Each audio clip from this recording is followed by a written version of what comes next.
Okay. So, how do you find that ADHD symptoms and trauma interact in your daily life?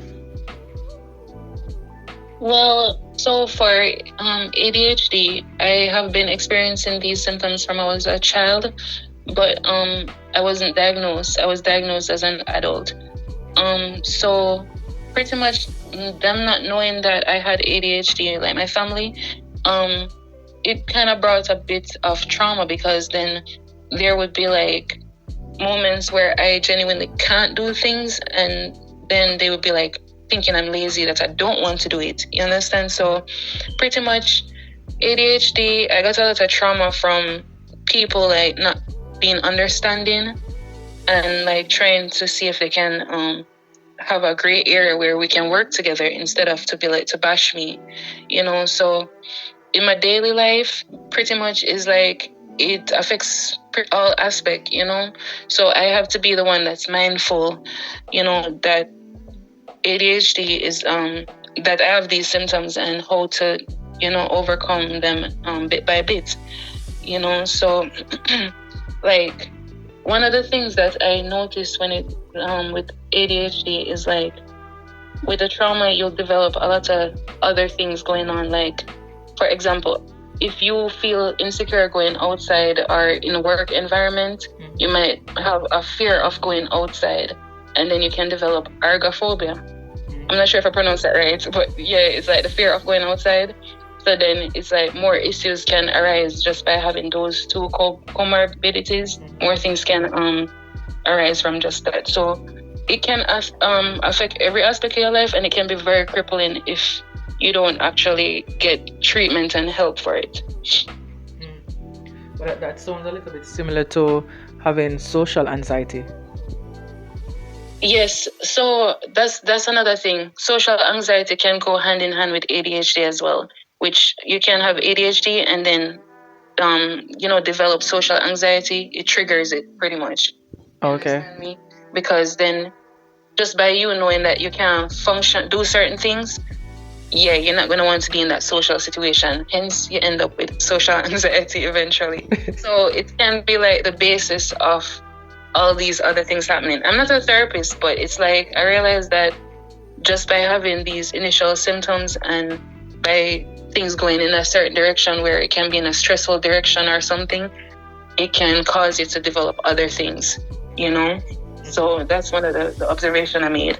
Okay, so I'm sure you have friends, persons you hang out with. How do they navigate with you around? How is the communication like? How was it the first time you actually said it? If you did say to them, to be transparent to say, okay, don't feel away, but I have this condition and it may result to this, or this can be my trigger. Well, so for my friends, it was pretty easy. I just called them up and I was like, okay, so everything makes sense now, because basically it was like a relief for me getting diagnosed and understanding like what was really happening to me. So I called them and I told them what was happening, and basically we finally found a way to create solutions. So their reaction was actually really welcoming, and they've been an extremely strong support system. On the other hand, like other people, I realized that they are more dismissive. Like they will tell me nothing's wrong with you because, if you get good grades and things, certain things is like they're gonna think how you managed to achieve that or do that if you have these challenges, but they don't know that we were like pushing ourselves to the brink, just trying to survive and get it done. So like for other people, I feel like they tend to say negative things. So at this point, I'm kind of more hesitant to share it with like my family and stuff. They tell me that they don't want to hear anything they don't want to hear about it. I'm talking about it too much, but I was just trying to create awareness. So I realized that once a person understands what's going on with you and the seriousness of it and is willing to work with you, it'll be fine. So just focus on these people. The ones that are not so receptive, you're going to just have to just avoid that. Or I don't know, it depends. Because if there's a way to get through to them, I would love to do that. But that's the reality. Most people are dismissive, That's true. But We'll talk about the friends. Good that they have, that support system for you that is solid.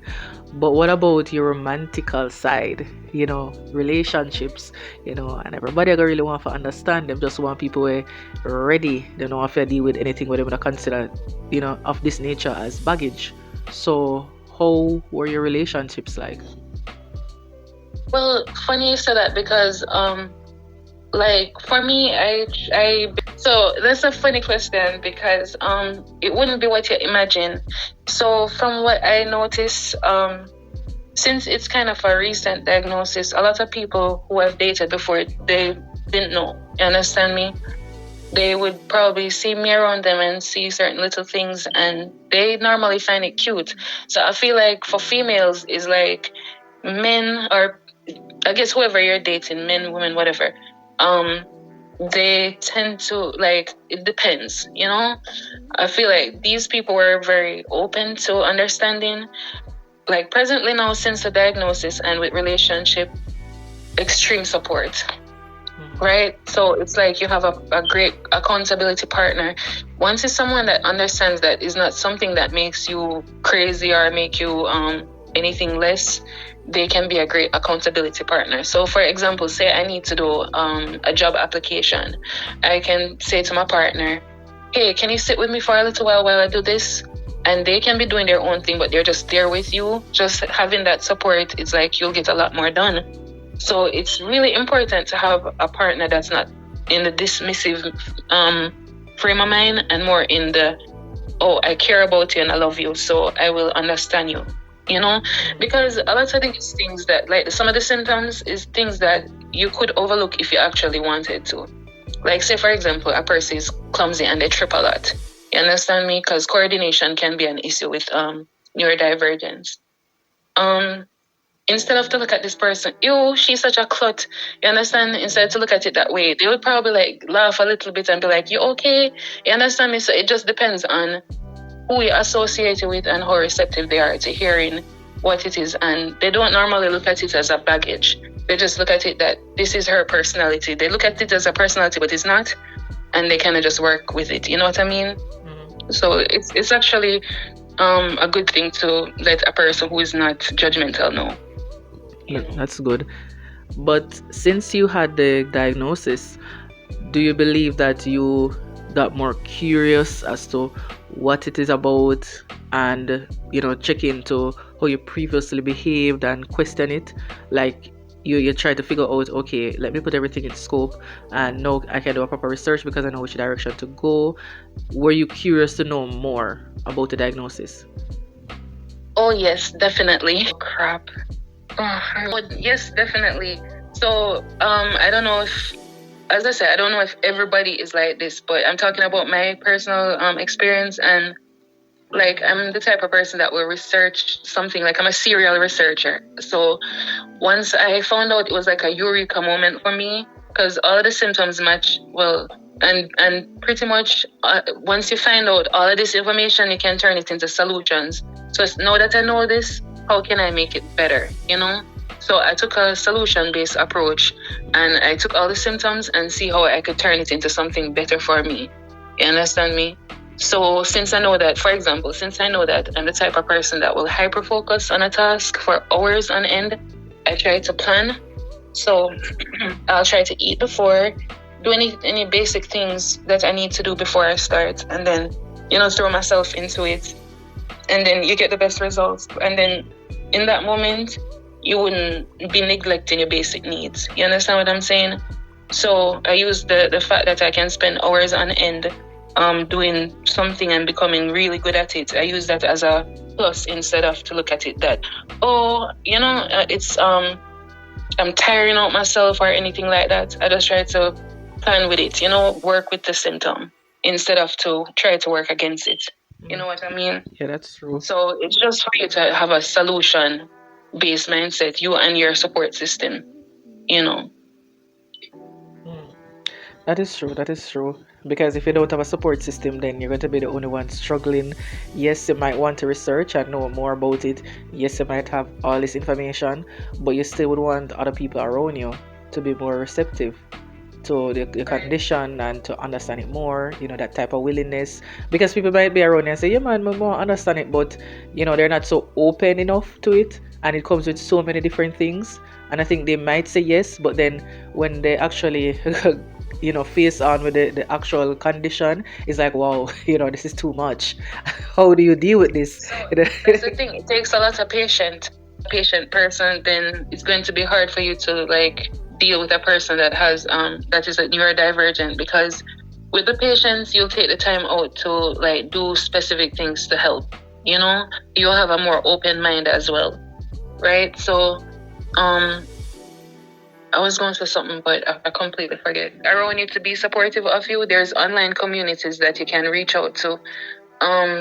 They have like pages that focus on ADHD support. You're gonna find a bunch of people that are going through the same exact thing as you and that can relate to you. You understand? So you won't feel like a misfit.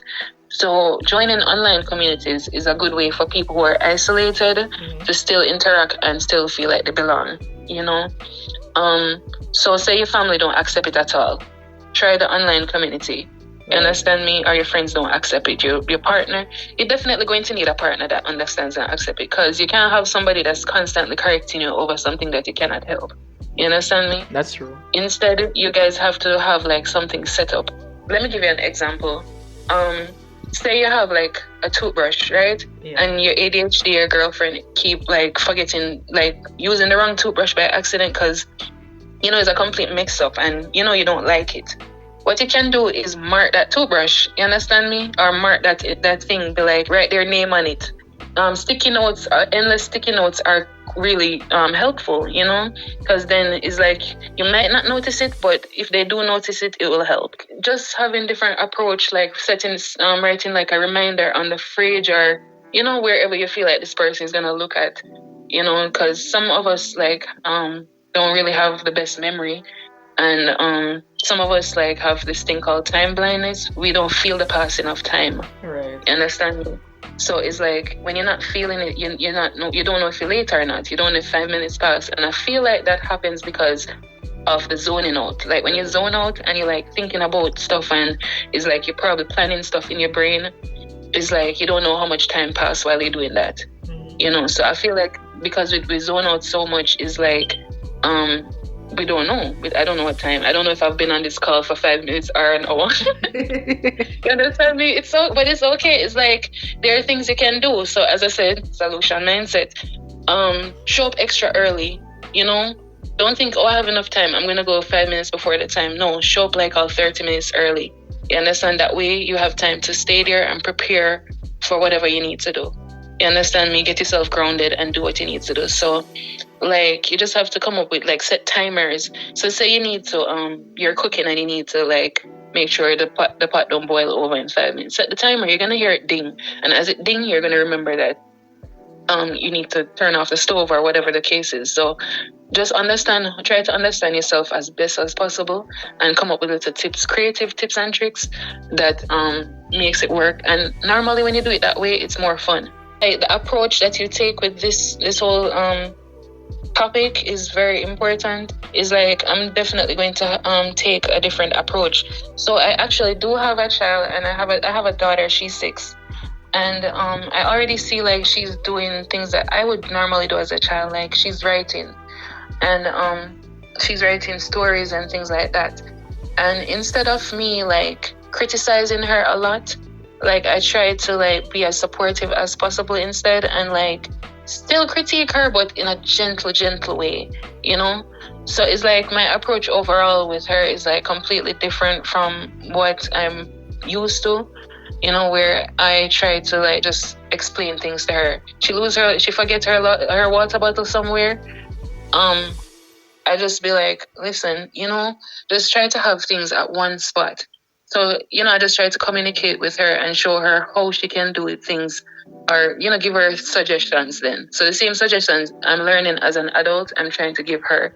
So whichever way work for her best, I try to work with that basically, So it's like, instead of to tell her, no, don't do this, and just be at her and trying to break her into what she's not, I will definitely try to work with her abilities So now she's doing writing. I'm going to push her writing. You understand? Yeah, that would be good. Yeah. Right. So whatever she's doing, as long as it's not something, that's bad, I'm going to try to see how I can help her. That's good. So, I mean, I've spoken to someone before that's been on medication. Is it that you were diagnosed plus given medication, or it was just a diagnosis and you just dealt with it a different way? Yes, so for my diagnosis, I didn't take the medication. I heard good things about the medication, so I might consider it in the future. I use supplements. I believe in holistic health, so it's like I would normally go the supplement way. I discovered this thing called L-theanine, and it helps with focus. So if it's something where a supplement that's good for you can help with focus, then I try that for myself personally. But if those aren't working or anything, I would suggest medication. But it's like medication and self-awareness. Okay.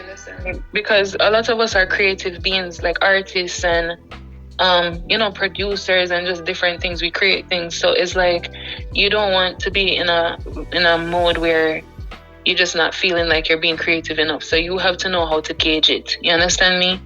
See how the medication affect your body, like when you're the most focused, basically, and then try to work with your body. You understand me? So awareness is very important with anything, really. That's true. But while doing research on this diagnosis, is it a case where as you get older, it affects you more, or it still continues on a momentum based off your body? So I feel like it's to me it depends, because if you have trauma introduced or stress introduced to it, it can be much worse. You understand me? So it can go from like something you can mask and hide to something that's obvious within a couple seconds. You understand me? So like in my research, they said that the symptoms normally like subside, but from what I see is like I feel like people just get better at hiding them. As a child, you can't really gauge how to hide these things, but as an adult, like so for instance, you're a person that fidgets a lot. You understand me? You can repeatedly tell yourself, "Don't do that. Don't fidget that much," and then you just sit down there and look completely like nothing is wrong. So I feel like adults are just pretty much better at masking, but when they have the extra trauma and stuff added to their to this mix, it gets 10 times worse, pretty much. Yes. Yeah. Combination can be very tricky and very severe. But what allowed you to feel more comfortable talking about the condition? Because a lot of people, even though they are aware, they do the research and, they may tell close people around them, or they may be open enough to tell probably pinch one and two persons they may meet as associates, but they're not so okay with publicly speaking about it to a larger crowd or probably a platform like this. So, what allowed you to feel more comfortable? Well, I've always been the type of person that's okay with expressing myself. You understand? People don't like ADHDers that are more blunt, like they speak impulsively, because that's a thing. Impulsivity can come with speech as well. So it's like basically I overshare naturally. But at the end of the day, it's like I feel like I just want for those who are interested, for who wants to be truly aware, I want them to like understand, and if it's something that can help, then that's pretty much the goal. Because all right, pause it. So, you have persons who may feel comfortable enough to talk to peers, close relatives, and probably one or two associates about their condition. But when it comes on to a larger amount of persons that they have to face our platform as this, what you think would have allowed you now to feel comfortable to talk about your condition?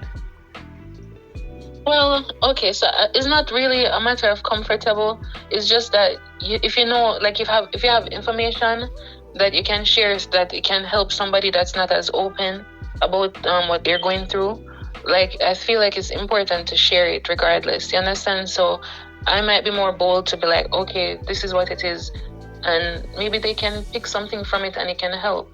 You understand what I'm saying? So it's like it's more about like seeing if I can help other people that are struggling. Or like, you know, if I always say this to myself, if I knew that I had this thing like from when my life would have been dramatically different, because then I would have been aware of the impulsivity. I would have been aware of the fact that I might not be giving enough attention to people, like in relationship and things like that. Certain things that I was doing, I would have been more mindful of it. So sharing this, another person can also, if they want to, be mindful of it as well, you know? Because you have to think about how you affect other people as well. You understand me? It's not just about you. That's You true. know, other people have to deal with your symptoms. So you have to just try to see how you can care and be there for you know, care about their feelings in the situation, and how they can help you. So it's like an exchange, you know, exchange of help and energy and care. Yes. So, what advice would you give others about this condition? All right. So what advice I would give? So I have like a few things in mind. I don't know, this might sound random, but drink a lot of water. You understand? It's like it helps your body, you know, for like the other symptoms that you have. It definitely helps your body. And say you go into your hyperfocus, at least you'd be already hydrated. You understand me? I don't know if every other ADHD I have like issues where they feel extremely thirsty.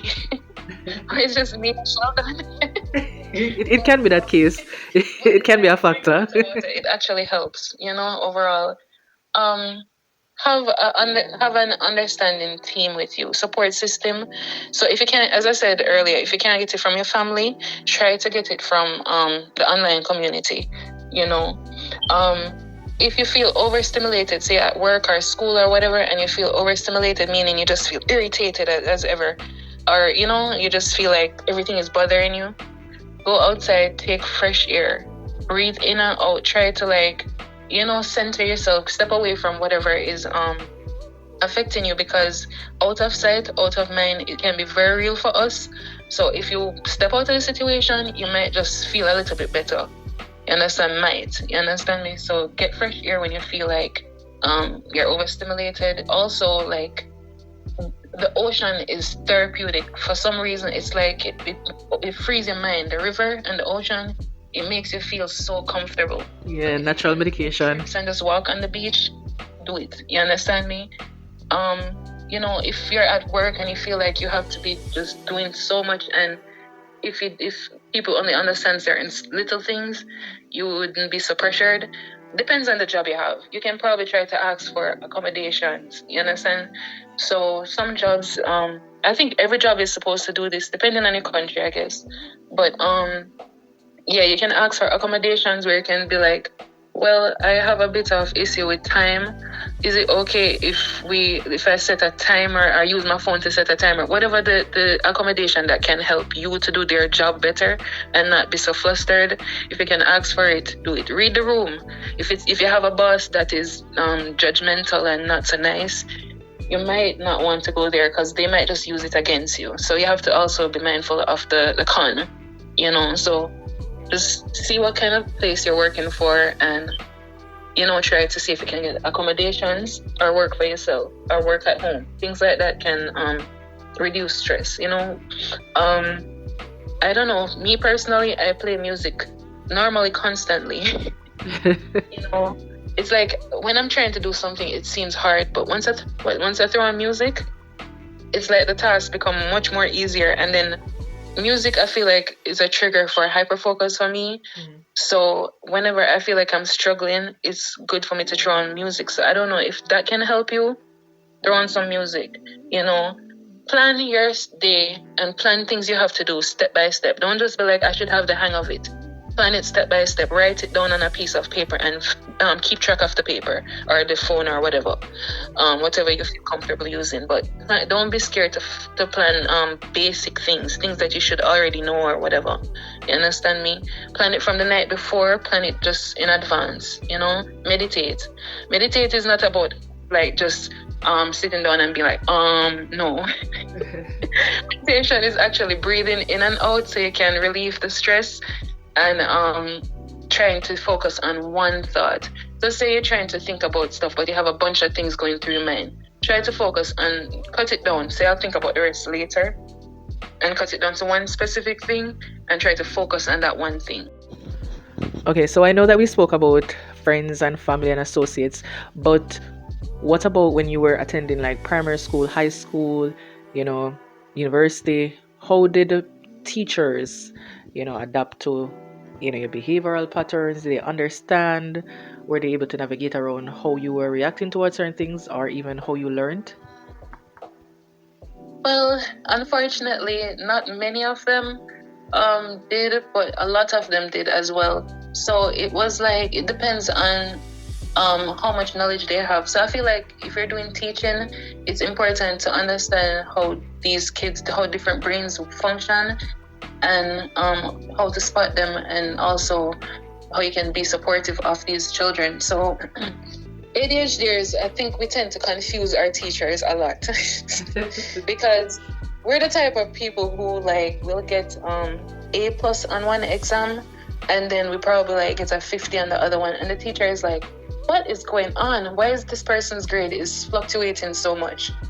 So pretty much what is going on is that this person is waiting until last minute, which they're having problem with, I guess, actually sitting down and focusing and studying, right? So it's like they might just pass that A plus by hyper focusing, right? That's what I did throughout my entire school life, hyper focus, because I couldn't sit down and study, right? I would just swat the day before, and then I'll remember everything by swatting. But if I should study gradually, it would never work, So yeah, I would confuse these teachers, but mainly there's some of them that stuck out to me, who are very helpful.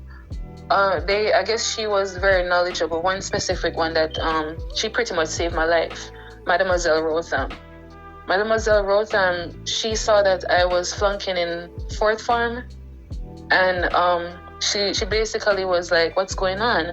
And then I guess she saw the fluctuation of grades and everything, and she decided to be very supportive.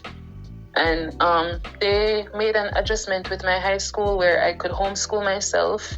I taught myself everything in CXC, and Mademoiselle Rotan basically gave me like each class curriculum and stuff. She and the other teachers, I guess, gave me what I'm supposed to be studying so I can keep on par with the class. And then I would just teach myself each subject. And then That's good. I would come each time they have exam. I would come to the school, do the exam, and then go back home. So they accommodate me heavily in high school, and I really appreciate my high school for doing that. So if you can accommodate your neurodivergence by coming up with strategies like this in order for them to be successful, then I would suggest any teacher to be that support system, because that's what saved my life. And ultimately, she wasn't disappointed. I got all my subjects with her support and just... Okay. Yeah. Well, thank you for being so open. Thank you for being so detailed and informative. And I'm glad that you took the initiative to ensure that you're very much equipped with the knowledge about the condition that you have. Right. Oh, Carissa, I almost forget one thing. I don't even know if I said it, so guys, bear with me.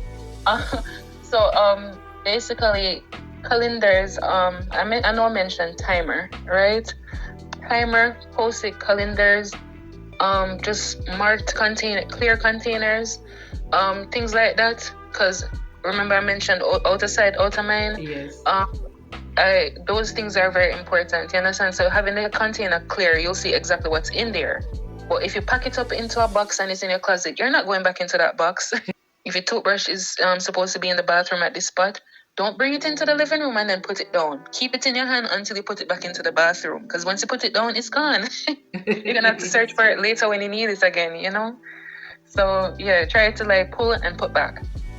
Pull it, take it up, put it back where it's supposed to go. And things like that make it easier,